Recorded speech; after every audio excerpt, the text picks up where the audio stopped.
Thank you. What a blessing. I am really, really honored to meet everybody on this platform and to be able to come in sharing. Reverend TK, I honor you and the anointing upon your life to be able to gather these many men and women from different nations every single month. For those of you that have tried to put meetings together, you know how hard it is to get people in through the door, but it's even harder to keep them every month. I am committed to this, and I absolutely love it. I've grown and I've learned so much. I also honor all the other men and women on the platform, and I thank you for joining in this morning. Well, I'm going to find my PowerPoint, and then I will be able to share.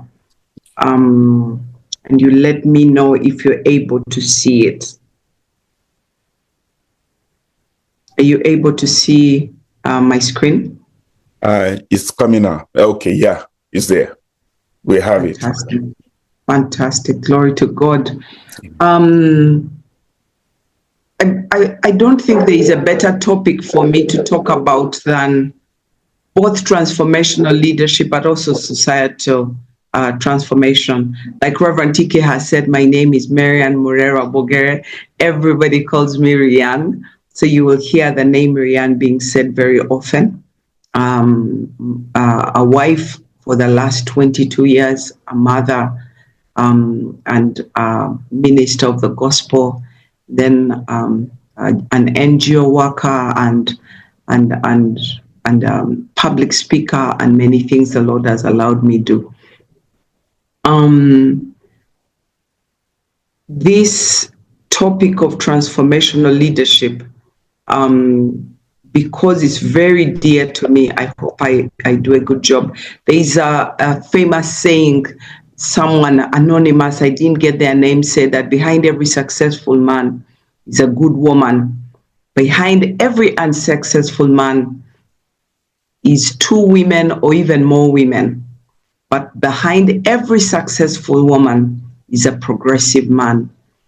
The transformation of any woman, the growth of any woman, the success of any woman, for some reason, tends to depend on the men around their lives.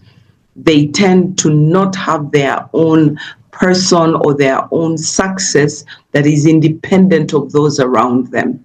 Because we are relational, everything about us, even our own success and how well we do in life, is dependent on the people, and specifically the men around us.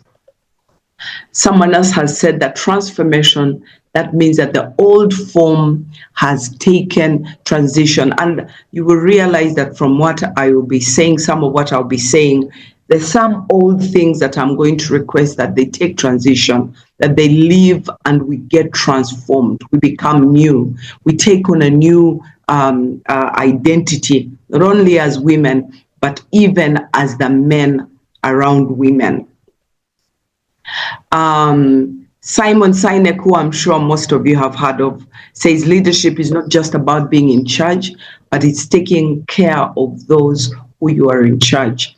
And I think this morning, with all due respect, I want to invite people back to remembering that women and female species, the people that are female in your congregation, in your community, they are also people. And we need to be thinking of systems and processes and programs that actually look after them, so that not only are they transformed, but they're able to transfer that transformation so that the communities we are living in are able to become better places. Esther 4:14, very famous Esther 4:14. He's the uncle. We all need an uncle who will remind us. Who knows if you're here for such a time as this? John F. Kennedy in 1961, I feel like re-echoes the same words in his inaugural address. He challenges the Americans not to ask what their country can do for them, but to ask what they can do for their country. And I think most of the women now, because I said their leadership, their success depends on those around them, we end up being in a space of constantly thinking, what can others do for me? What can others give me? Who will support me? Or who will love me? Who will marry me? And it becomes about either we are only taking and we are not giving. And today I want to call you out. Who knows if the women around you, the women in our lives, the women in this generation, who knows why God has made us female in such a time as this? What is it He wants to use us for? What is it He wants to do to use us for? There are 4 components of transformational leadership. There is the famous idealized influence. For you to be able to cause transformation in those around you, you need to be able to have influence on them. And so once you have influence on those around you, of course, it is about you acting as a role model. It's about you having the characteristics that other people can emulate. And women as well have been called to this place. The communities we are, I don't know where your country, what's going on with there, but most of the women, I feel like, have felt like they can no longer be that icon, that influence, that person that others can look up to and say, I want to be like her. When I grow up, I want to learn from them. Having a reliable character that can be emulated. The famous people that have had this idealized influence, people like Nelson Mandela, people like the famous African American gentleman, people that stand for something. There is also for you to be a transformational leader, you've got to have inspiring others. You've got to be able to motivate and inspire others. You've got to be able to inspire others. And so being inspirational means that you can describe your vision. Why are you here? What are you doing? What are you able to deliver? To be honest, it took me the longest time to describe, what am I doing as a woman leader? What is it that I bring to the table? What is it that I can contribute to my family, to my community, to my society, to my church, without necessarily thinking that someone else has to define me? Some relationship, those are important, don't get me wrong, but I needed to understand, can I be able to compellingly tell people, this is why I'm here. This is why God allowed me to be feminine, to be a woman, to be who I am and what I am. Intellectual stimulation, leaders need to be able to use that idea of thinking and thinking through ideas for them to be able to inspire others. Then, of course, the individualized consideration looks at others as individuals. Everybody's an individual. I don't know if you've, in my country, we have people who say, oh, that tribe, they're like that. Or those people are like that. And we just bundle up people. And so it's easy for you to say, oh, she's a woman. This is how women are. And so sometimes when we lead women in our community, we don't consider them as individuals who are able to actually make a difference in their individualized state.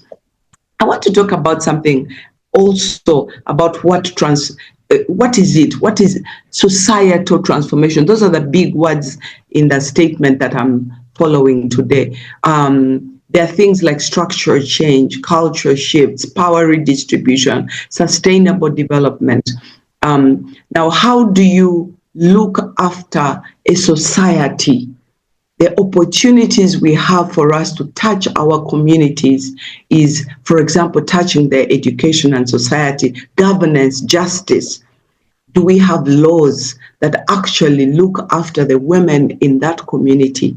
Do we have laws that protect them, that guide them? Do we have laws that guide the relationships that they hold so dear to them?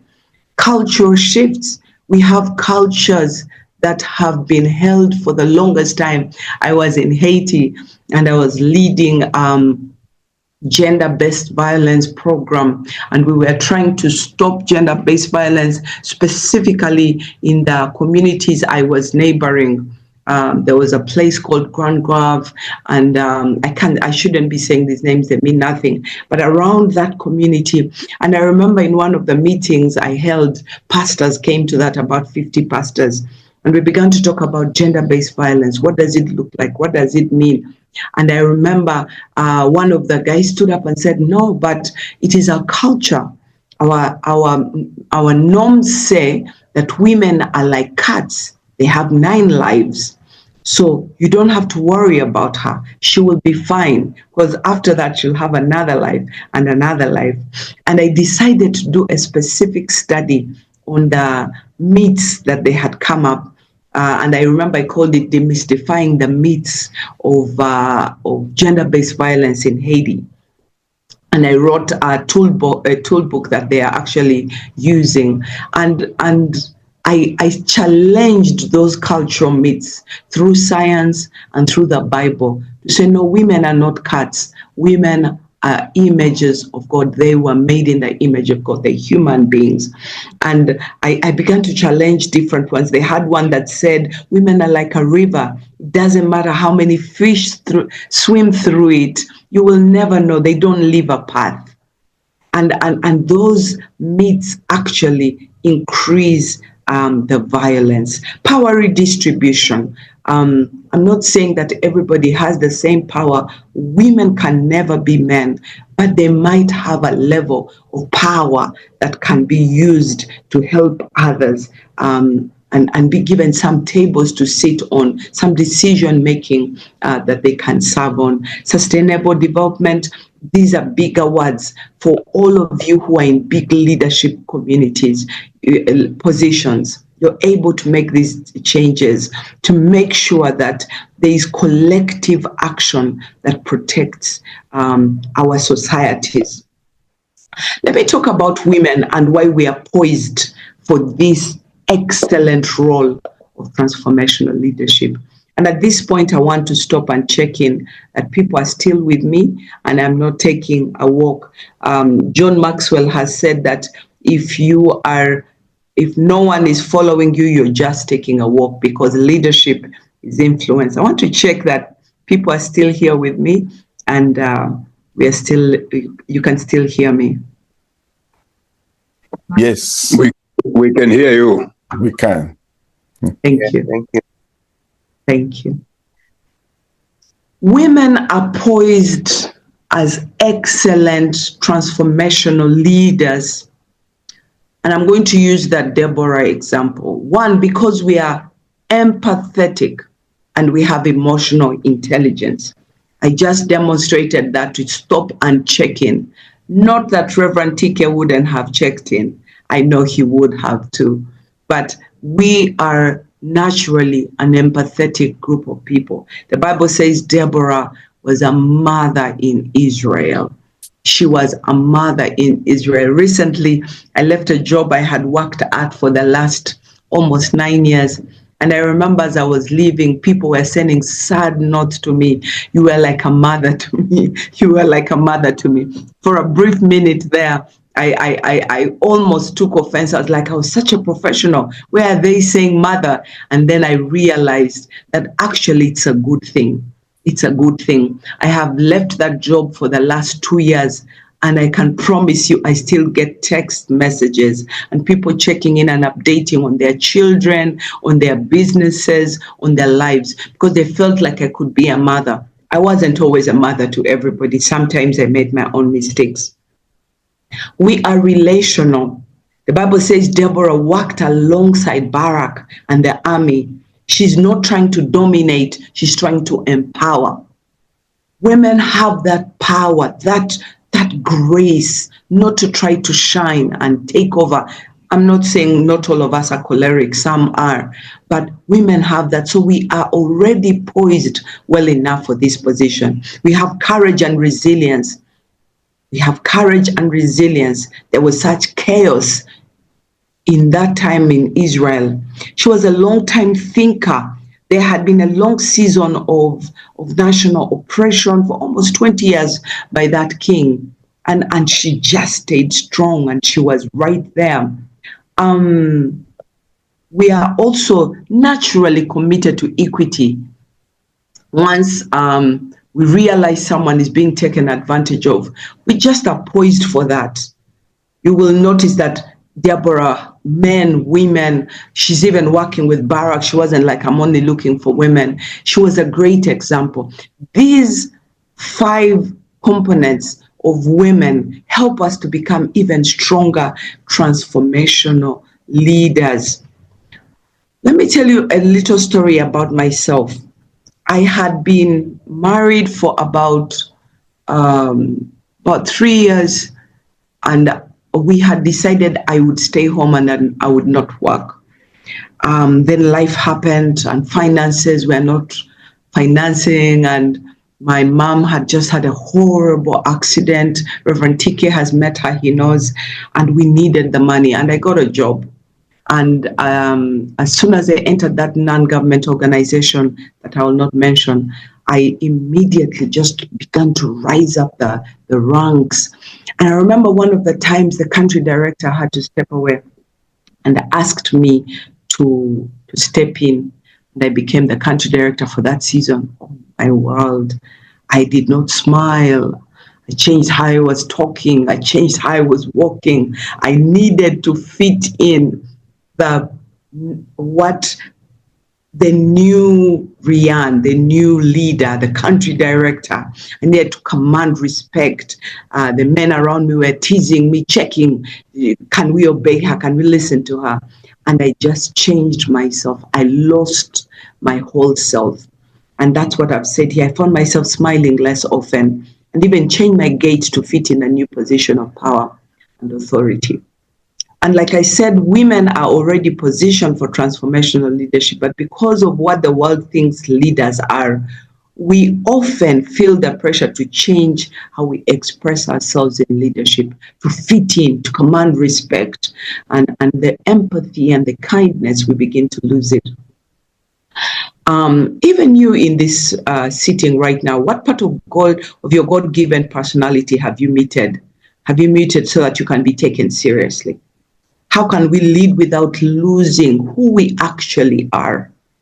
And so that became me. I began to change, but we don't have to. Because of that season, God spoke to me. Because of that season when I was transforming and changing and becoming someone else. And the Lord reminded me that I still have value, I still have worth. And today I want to also share a little bit about the women's ministry that I do. And the vision that God spoke to me about, that He has told me that I can even cause it to be transferable. I have so far transferred this in Rwanda and Burundi, and they're using the same system. Small churches, not the whole country, small churches, and they're using this.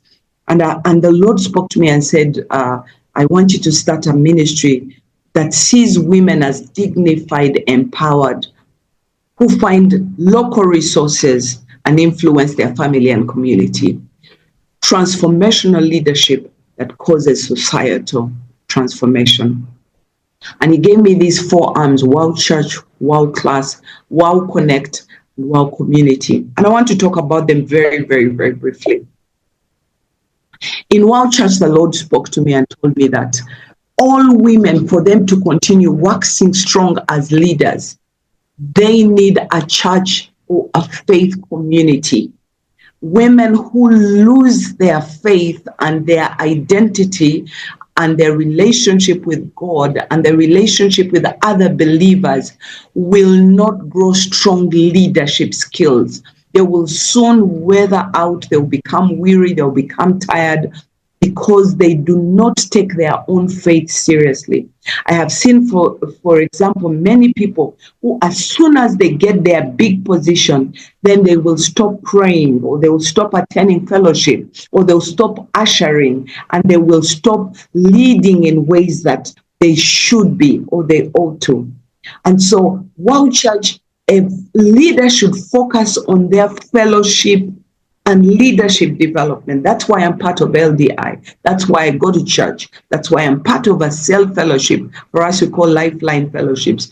You must be part of a fellowship, a group of people where you can grow. You must have a Christ-centered social network, 3 to 5, usually same gender women, leaders around you who you can talk to, pray with, ask for encouragement on a weekly, on a monthly basis. And leaders, for them to be able to lead, I do not care at what level of leadership you've got to lead, all the way from the president of any country down to the lowest level. I don't know what that would be for you, but you must have a Christ-centered social network that meets weekly, monthly, that is there. We also included spiritual disciplines, an invitation to have personal spiritual disciplines, not just out there in public where every time you walk through the door, they say, oh, madam has come, oh, prophet someone has come, apostle has reached. But a place where you have personal, weekly, monthly, daily devotions or personal disciplines that work for you, that will make you a powerful societal leader. You'll be able to change the culture around you, the economy around you, the systems, the processes around you, if you are allowing these spiritual disciplines to work on the inside of you. And so I propose that all leaders, especially women, must endeavor to have this for them. We have the other thing the Spirit of God led us to do, was to have not only fellowship that is just church where women come together and do things together, but a specific one that is endearing young girls, that is focused on the younger generation. Our young girls have been ignored.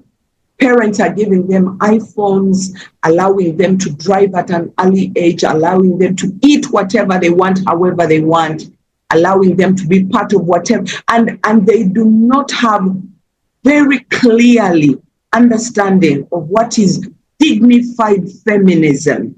By the time they're women, they have twisted mindset of I am loved because I'm beautiful, not because I have worth, not because I have dignity, not because I was made in the image of God, but people can love me because I am lovely, because I have eyelashes that are carved up, because I have flowing hair. And so they redefine themselves. But younger women need to be taught at an early age for them to grow to that level of strong leadership. They should have a strong supportive ecosystem, mentorship, discipleship, wellness, coaching.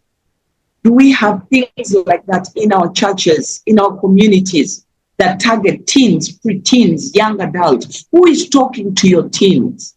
Who is discussing sex and life and love and value and ministry? Who is discussing these things with them?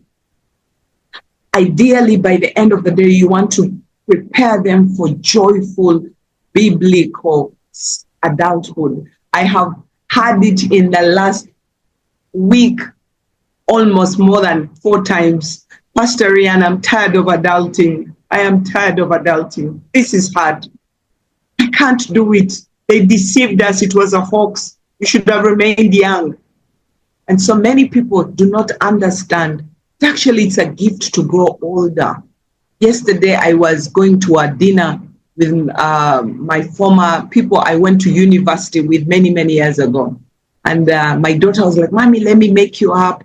And then we talked about age for some reason. We talked about age. And I told her, you see, I don't care about getting older. With a beautiful young daughter like you, I can get older anytime. And we laughed about it. But people are afraid to be older because they have been taught a different version of what adulthood looks like. Adulthood maybe must have how many cars in the parking lot. Adulthood must have, I don't know how many stamps in your passport. adulthood, and some of that, and we're not having influence, we're not having mentorship and touching on the world around us. Well, connect, because as a woman you can't do it on your own. You must learn resource mobilization, networks and resource mobilization, and that is basically what this encompasses. If you're a woman listening to me right now, you're a man, or you lead women, it is very important that they are connected to other resources around them. Break social stratas. Find princesses in your community, the royalty. Find the bankers in your community. Find the NGOs. Find the corporates in your community. Connect. Go across barriers and connect to all levels of people. Recently, I was at a meeting, and I sat right next to the head of one of our only airlines in Uganda. And it was such a good feeling. And across the table was the head of our Uganda Revenue Authority. And across the other side, I could see other dignitaries. And it was a different space than when I'm in other communities where I am the dignitary. And sometimes you need to step out your comfort zone, step into that area where there are other people. And so we will usually have conferences and dinners that invite that level of people, and try also to take their resources so that we can use them to do ministry. And finally, in the WOW, 4 arms of WOW is what we call WOW community. Does anyone have a question or need me to stop briefly?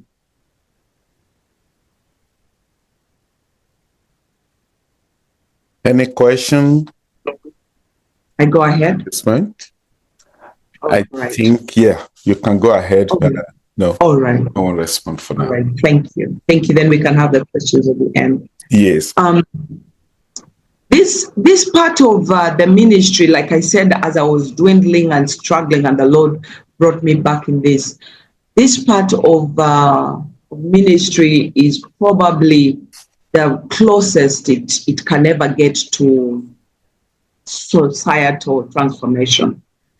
It is very important that women reach out to women. It is very important. It is very important that women step off their fancy homes and get out of their fancy cars and go down in the community and sit with the women who carry baskets on their heads, who have broken fingernails from breaking rocks to feed their children, who make brooms out of long sticks so that we can sweep our compounds, who sweep the streets of your country. It's very important. It's very important that women take off their makeup and their wigs and their high heels and go down in the community. That will make you a more empathetic leader. That will make you understand clearly what women go through. And so when you reach the world of God's women, God's world of women, you're able to redefine your own leadership. You're able to understand that life is not as it is. Recently, we were working with a woman. She's of a Muslim faith. And that woman lives in a house that looks like a cardboard. The social workers that went told me that they could not stand up straight in that room. They needed to bend over. And there were 2 of them, so that both of them had to sit inside the house. She let them sit. It wasn't enough for her as the 3rd person, so she had to sit outside. And they sent me that video, and I made my family watch it over and over. Not too many times to traumatize them, but I made my kids watch it, and I'm like, this is where people live. And that arm does not care what religion you are, what social status you've got, but just to help women, remind them that God still sees them, and they can be able to build strong families and communities. And so we hold those regular community engagements. And I want to encourage and I want to invite that we go down to those fun places and see people at their lowest, at their poorest, at their saddest. Some of the women have come and said, my husband, the pastor, ran off with the worship leader. Now I'm stuck here with my son. We don't have food, and we've had to do emergency feeding, and we've had to do support. And so that's Wow Community. This is a picture of me, believe it or not, but this is me. This was me. The little ponytails that you see is my little girl, and this is 2010. In 2010, that is part of the story that I was describing there. A very disoriented young girl trying to fit into society, trying to raise my own children. My mother has had an accident. I'm trying to support her, and I'm just in that state. And I needed progressive men around me. I needed people that can remind me you've got value. I've got a spiritual father, and I've got many men around me that believed in me and prayed for me. I remember when I would stand up to preach. I've preached since I was about a few teenagers, teenage. I was preaching. And I remember when I would stand up, the pastors in my church would just come and surround me and stand right in front just to pray for me and to support me. And that has meant the world to me. And that little girl, over the years, since we started WOW about 5 years ago, we fed over 1,000 people. 1,000 people have eaten posho and rice and beans. And I don't know if everyone here knows what posho is, but it's corn flour. And not because I had that money, because you can see that little girl, even the girl that is speaking to you right now, it's not much money, but we fed over 1,000 individuals and families. Specifically in COVID, there was medication served, there was homes. I didn't want to post pictures today because I didn't ask for permission, but we have tons of pictures, which maybe I'll attach to this later. We have started and supported over 100 income generating activities. And I'm talking small monies in the community. We've taken kids to school, over 10 kids. Some of them we've only supported them maybe for a term or two, but some of them we've taken them through secondary school.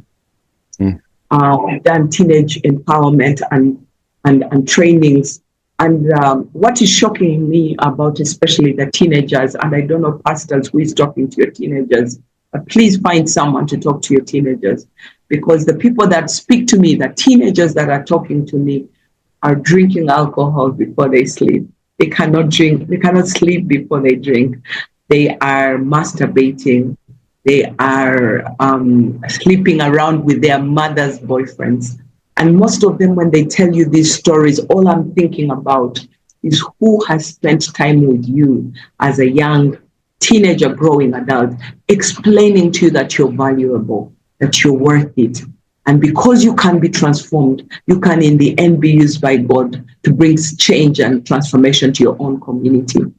During COVID, one of the ladies had her house fall. And I thought within $2,000, we can put up something. I can look around, I can call a few people. And we needed about $15,000. And people gave that money. I gave some of it, but people gave that money. We've continued to just keep doing a lot of ministry opportunities across the nations and across our community. And I want to stop around here.